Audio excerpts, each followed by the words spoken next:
Ninjago has had a large variety of couples over the course of its show. Some of them are more successful, and some of them kind of fell by the wayside. But the thing is that it is a consistent narrative within the course of the seasons. Now, I'm gonna get this out of the way. This by no means includes shipping. Frankly, if I can go the rest of my life without thinking about shipping, I would be a much happier man. But the thing is that I do appreciate the official couples that we have gotten in the show. But the thing is that its first one is by far the greatest. And that is the couple of Nia and Jay, or Jaya for short. The thing is that they have been around for basically the entirety of the show. Sure, they've had bumps here and there, but that was the whole narrative of their relationship as a whole. But the question is, what makes this relationship work that maybe other ones throughout the course of the show didn't have?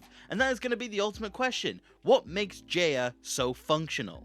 But to answer that question, we need to look back at every corner of their relationship, their highs, their lows, their ups, their downs, and see what aspects were in those scenes that truly made it work. So, sit back, relax, and let's talk about Jaya, Ninjago's power couple. So let's look at it from context of the very beginning. When Jay and Nia first encountered each other, Jay was immediately enamored by her. And the thing is that we do later realize that it was the same for Nia, and their relationship slowly grew over the course of the first and the second season. They initially started out just in this if they will, they won't they kind of situation, but eventually Jay realizes that he didn't need to impress Nia, he didn't need to do all those things that he was trying to do, he just simply needed to be himself. And that was ultimately how he even found his true potential. It was realizing that he didn't need to be someone else to impress Nia. It was honestly really nice to know that the two of them just truly needed to be each other to impress each other. But eventually they did find themselves within a relationship, and there are some subtle details that show how they do treat each other. We got a lot of scenes of Nia showing a lot of respect for Jay in the way of giving him a lot of her time, trying her best to spend time with him. There's a lot of reason to suggest that Nia definitely did make Jay a priority. And then on the other hand, you could see that there was a lot of moments of Jay giving a lot of respect towards Nia. The thing is that Jay very clearly was operating in a much more respectful basis. You can kind of infer that from the fact that in the episode Double Trouble, when the evil version of Jay does kiss Nia, Jay is ultimately extremely angry at that. Now you can attribute it just to the fact that another Jay kissed Nia, but the thing is that we've never actually had any evidence to believe that they even interacted in that way beforehand. So you will find that they both treated each other with a lot of respect throughout the course of those seasons, and it was really cool to see, and you can even immediately compare that to another Ninjago couple. Because the whole concept of prioritizing your partner and spending time with your partner and just keeping them in the loop is quite literally what we get told happened between Kai and Skylar, but in the opposite way. In Crystallize, Kai is trying to re-spark his relationship with her, and she even says, you don't call, you don't see me, you don't do anything. So Kai and Skylar's relationship is quite literally failing on one of the first things that Nia and Jay got correct. It is proof that that is something that you need to do, and Jay and Nia had it completely secured. So that is the first reason as to why Jay and Nia just simply work whilst Kai and Skylar do not. But to move past the initial seasons and be completely fair, the thing is that Nia and Jay did end up suffering from certain aspects. The thing is that from season 3 through till season 6, they were on completely the ropes. Their relationship was definitely tested. Obviously they make it through in the end, but the thing is that there is a lot of interesting aspects to those seasons. Of course, I have to mention the dreaded love triangle, but the thing is that it was kind of implied that there was more to it than we actually do realize. A lot of people attribute the love triangle to just coming out of nowhere, but there is a scene that kind of foreshadows the fact that there was going to be something wrong between Nia and Jay.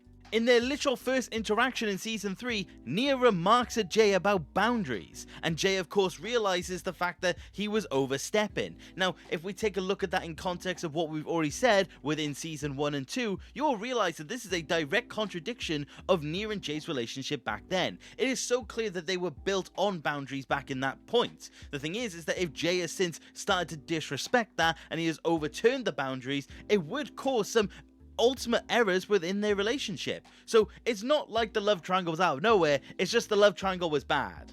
And the thing is that you may look at this whole situation as showing that they may have a bad relationship, And to an extent you could be correct, but the thing is that it also is proof that they were able to get through it, because of course after even the whole love triangle thing occurred, they still find their way back towards each other. Of course it does take a few seasons, don't get me wrong, and it does take a lot of different scenarios between the two. I'm mainly thinking of Nia's angry arc within Skybound, but the thing is that by the end of Skybound, you will see that they are back together, and the fact that they were able to work through things does say a lot about the two of them. It means that they didn't hold a grudge, they didn't get angry at each other, and they still had the respect for each other. It's just they had a simple hiccup, and that is honestly just kind of respectable on an overall. And what's funny is, again, you could apply how they had this open honesty and this ability to get back with each other as a way to show how another relationship ultimately crumbled. And that is ironically Garmadon and Masako. And you could argue that they were fine in the end, and they were to an extent,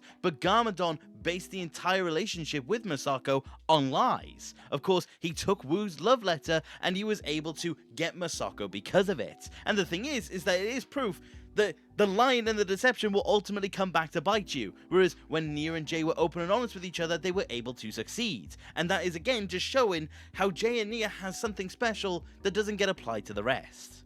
The third era of their relationship, which is also a really good example, ironically, is between Season 7 and also then March of the Oni. Of course, this is more the phase where we don't really get too much on Nia's end when it comes to their relationship. Of course, we do get the odd scene that acknowledges that they are together, but the thing is that it's mainly the era where we get to see Jay go back more into his respectful era. Again, very considerate of Nia. There are a lot of scenes between the two of them where Jay is applying a lot of care to her, and it is just very nice to see. The main thing I think about is when in Season 7, Nia is very upset about Samurai X, and she remarks to Jay about how it's something that she made with her own hands, and Jay comforts her and just replies, oh well, these hands, and they embrace each other. It shows Jay's caring nature about Nia, and of course it culminates in the fact that he wanted her to be his yang, the ultimate declaration of love within the Ninjago space. It's really cool, and it really does show the amount of respect that Jay does give to Nia. Again, ironically, this does just simply apply to Kai, because even though he does care for Skylar, it very clearly comes across in a very different way. He has a very much different definition on how to handle a relationship. But ultimately speaking, it is the contrast. Jay gives Nia just a lot of respect, whereas Kai to an extent just simply doesn't. But it's just really nice to see, and is the third reason as to why their relationship just simply works. And that leads us to ultimately the fourth phase of the relationship and the final reason to as it works. And this extends into Dragon's Rising to this very day. Because not only do we have Jay just simply giving Nia the respect, and that very much continues through the fourth phase, we also notice that after the point of the 11-minute era, we notice a lot more from Nia in terms of their relationship. She is much more protective over Jay, she is much more open about the fact that she does care for Jay, and it's honestly very nice to see.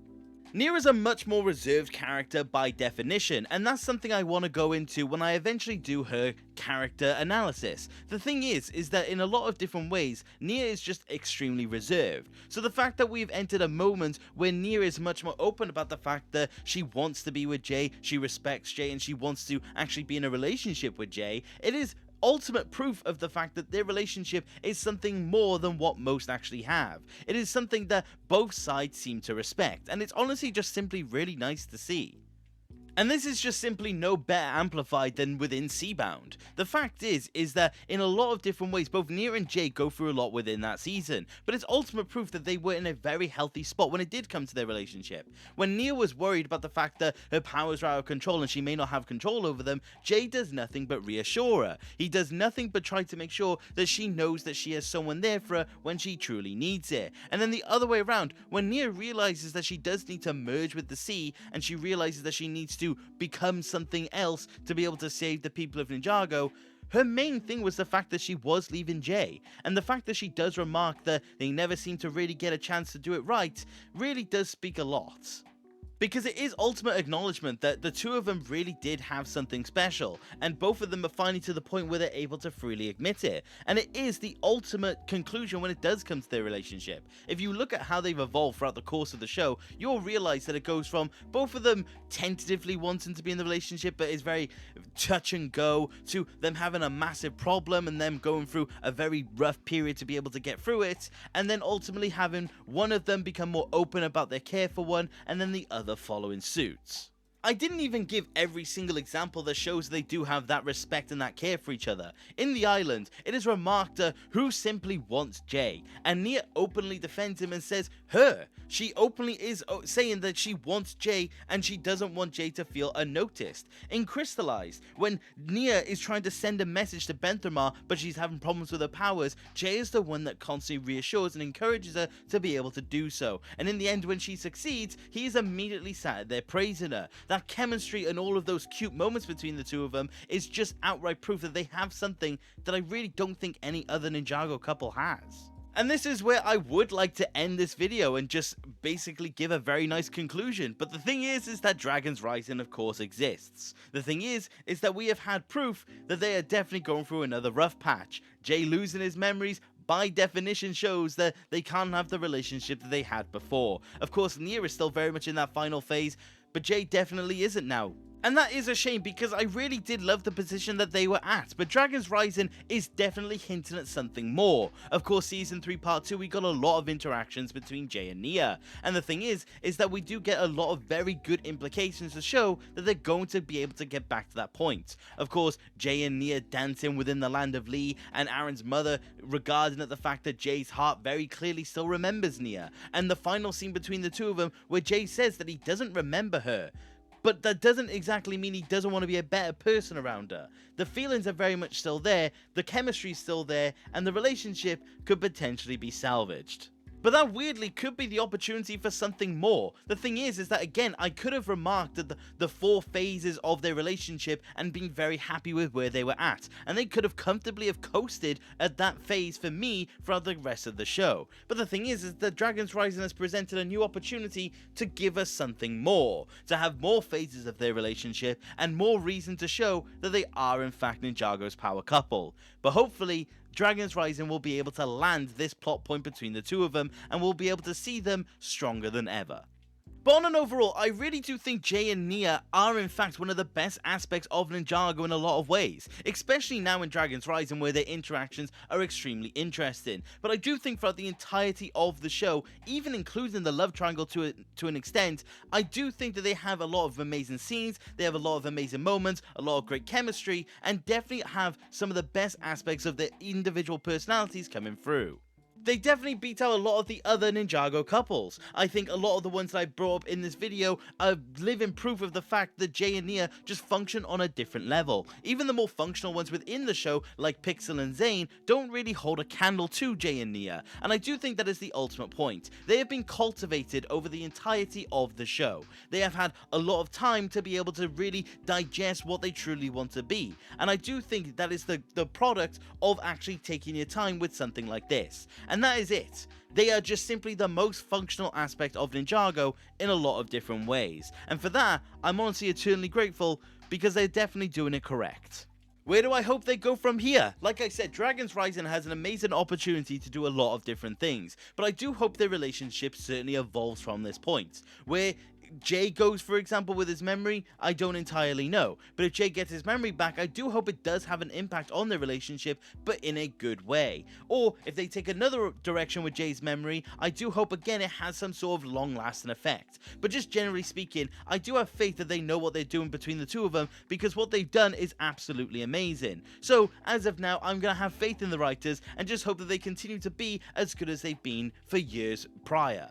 But what is your opinion on Jay and Nia? Do you like their relationship or do you don't? Do you think they're one of Ninjago's worst couples? If so, who is your favorite Ninjago couple? I would love to know what you guys think of this because I do think it is a very interesting topic. But as it stands, in my opinion, there's no debate that Jay and Nia are the strongest we have ever seen. I think there is just simply too much to it to really consider any other couple.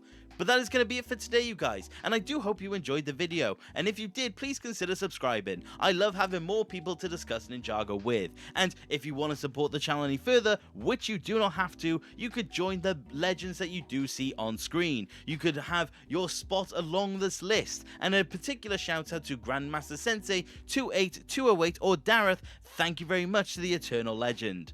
But that is about it for today, you guys, and thank you very much for watching. Take care. Okay, bye!